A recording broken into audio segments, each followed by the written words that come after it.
ఆంధ్రప్రదేశ్ రాజకీయాలను వణికిస్తున్న అతిపెద్ద అటవీ భూమి వివాదం ఇప్పుడు కొత్త మలుపు తీసుకుంది. పవన్ కళ్యాణ్ గారి సర్వే తర్వాత నిజాలు బయటపడుతున్నాయని ప్రభుత్వం చెబుతుంది.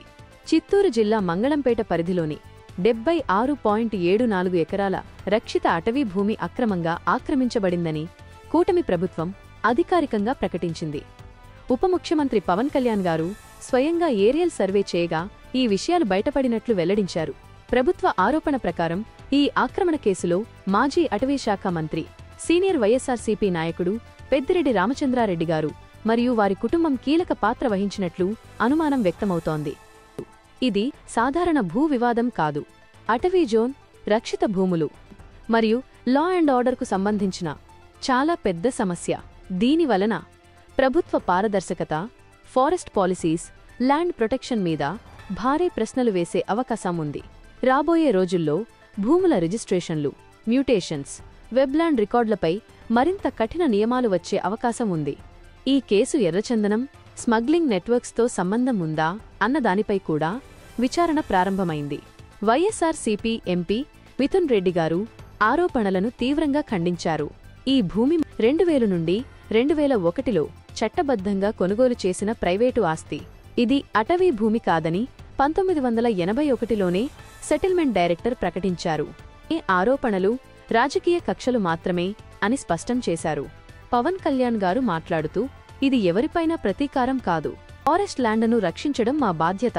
అందుకే ఈ ఆపరేషన్కు ఆపరేషన్ అరణ్య అని పేరు పెట్టాం అని ప్రకటించారు. అలాగే వెంటనే అధికారులు పాటించాల్సిన కఠిన ఆదేశాలు ఇచ్చారు. అటవీ ఆక్రమణదారుల పేర్లు పబ్లిక్గా వెబ్సైట్లో పెట్టాలి. ఏ వ్యక్తికైనా మినహాయింపు లేదు. చట్టపరమైన చర్యలు తప్పవు. వెబ్లాండ్లో ఉన్న నకిలీ ఎంట్రీలు అన్నీ రీచెక్ చేయాలి. భూమి రికార్డులు పూర్తిగా డిజిటలైజ్ చేయాలి. ఇలాంటి భారీ భూ వివాదం మొదటిసారి కాదు. గతంలో తెలంగాణలో మియాపూర్ ల్యాండ్ స్కామ్ దేశవ్యాప్తంగా సంచలనం సృష్టించింది. కర్ణాటకలో ఆనేకల్ ఫారెస్ట్ ల్యాండ్ కేసు కూడా ఇలాంటి ఆరోపణలతోనే వెలుగులోకి వచ్చింది.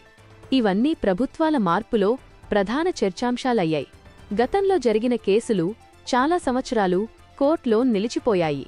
ఇప్పుడు ఆపరేషన్ అరణ్య నిజంగా ఫాస్ట్ ట్రాక్ రిజల్ట్ ఇస్తుందా? మొత్తం మీద ఈ కేసు రాజకీయంగా కూడా, అడ్మినిస్ట్రేషన్ పాయింట్లో కూడా చాలా సీరియస్ టాపిక్.